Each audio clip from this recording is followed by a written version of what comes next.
Okay. Afternoon, everybody. We'll start, please, with Anita from Premier League. Good afternoon, Mikel. Hi. How are you? Very good, thank you. I wanted to start with the sad news of Pele passing yesterday. While the football's been in mourning, how much of an influence was he on you as a player?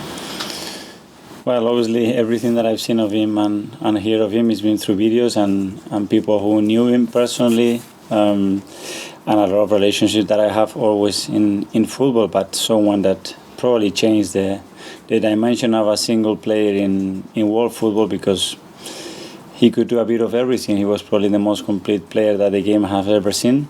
And it's a big loss. We had two big losses with him and Maradona in the last year or so. Obviously, you have quite a few Brazilian players in the squad. Was there any talk about his legacy and what he meant to them? They probably don't. Obviously, we did talk about that the other day, and obviously they are very emotional because it's one of the most popular figures in Brazil, and it's a big loss. Looking ahead to your next game at Brighton tomorrow, could you give us an update on team news, please? Everything is good so far, apart from the players that we already had out. Everybody's been training well. Is Tomiyasu any closer to being ready for the game? Yeah, he's getting closer and closer. He's been training with us, so he's available. He'll be available for selection. Looking at Brighton, of course, you're already aware of the challenges that they can pose coming up against them in that League Cup. What lessons did you take from that game? Well, that they are a really good team. They are playing at a really high level. A team that dominates almost every phase of play that is relevant to dominate a football match. A team that has a lot of confidence and play with a lot of personality. I know the coach really well. It's someone that I follow for a period now, and they're doing really well. And I just wanted to ask you about Nketiah. Of course, there was lots of talk about him following the previous game. Just how pleased are you with him stepping up once again? That's what we need from the players. Obviously, we had a big blow with Gabi. And not having him obviously had a big impact in the team, and we always said that Eddie had the qualities and he needed the opportunity to show that, and he did it again on Saturday. Thank you, all the best. Thank you. James. Mikel, you now know you're going to be top heading into the new year. How does that make you feel? Very good, but my feeling is about tomorrow, and I'm playing well tomorrow, and I'm performing at the level that we're going to need to win the game against a really good side, and that's the focus. We are really happy where we are, but as I always said, there are a lot of things that we can still do better and improve, and we have to show that in the next coming games. How challenging are you expecting the game to be? Because had quite a difficult record against Brighton in the last few seasons. It is always a really difficult and tricky game. They have individually a lot of quality, a lot of composure on the ball. I think that is really aggressive, and tomorrow they will ask some big questions. So we're going to have to be at a really high level to win the game. What have you made of the job that Roberto's done so far at Brighton? Have you seen changes that he's made since Graham Potter left? Yeah, every manager has his ideas and is different. You could see a lot of similarities what he did at Sassuolo, what he did at Shakhtar as well, and his way of understanding the game, and he always plays that kind of game. How much closer is Emile Smith-Rowe to being part of a matchday squad? Very much. He's made some big steps in the last week or so. He's took part in a few training sessions lately, and he's looking good. So we are really keen to have him back soon. No Gabriel Jesus on Boxing Day, but all your front three scored. Just how much confidence does that give you that you can cope without him in the short term?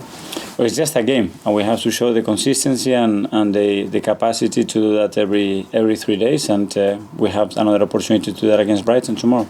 There was a really special atmosphere at the Emirates with Arsene Wenger returning to the club. Are you aware of any plans for a statue to be built around the stadium? It was a great day. It was a really emotional day. Finally happened. It happened in a natural way. I think he got what he deserved, which was a big ovation from our crowd and a really good feeling of welcome from everybody the moment he was around the stadium. So I'm really pleased with that because he absolutely deserves that. And finally for me, Shakhtar Donetsk have admitted they're in talks with Arsenal about the signing of Mudryk. Have you got any indication on that transfer? Is it moving closer or is it likely to happen? I cannot talk about players that is not Arsenal. Thank you. Anybody else with a question at this point? Kai? I just wanted to go back again to the West Ham game, and obviously early on William Saliba gave away a penalty but recovered really well, showing great character for someone who's so young. How important is it for the club to try and tie down the future of a player like? Yeah, obviously we have a few of those that we are willing to extend the contract. Will is one of them. I think he's shown in the months that he's been with us the quality and honestly the personality that he has to play at the level that we want, and we are trying to do that because we know that he can be a really important part for our plans. And are the contract talks progressing well? Sorry? Are the contract talks progressing well with the... I hope so. That's more to Edu and the board to be discussing with him. But what I know is that the player is really happy. The player wants to be here, and that's the main thing. Hi, Mikel. I know you've spoken a lot about the energy the team get from the fans at home and the improvement in the results at home. I'm just wondering, away from home, what does that more come down to when there's less fans? Is it more kind of game management? They are louder. and they are not that many, but we still have a huge support and a lot of people traveling with the team, and they've been extraordinary as well away from home. So it's a different atmosphere. We have played some big games already this season away from home, and tomorrow will be another one. At the end of last season, you mentioned having to kind of understand the mood of those sorts of games. Do you think that's something that's kind of improved this year? Sorry there? At the end of last year, you spoke about having to understand the mood of a specific game. This was after Newcastle. Mm-hmm. I'm just wondering, do you think the squad have kind of improved with that? Yeah, but you can improve, but every game is a challenge. Every context is different, and tomorrow will be a very special day. It's New Year's Eve, and I'm sure that the stadium will be pretty loud, and we're going to be ready for that. And just one last one. You've spoken quite a lot about other sports like the NFL, NBA, I think even rugby as well. I'm just wondering, what are the kind of transferable themes you see when you look at those sports?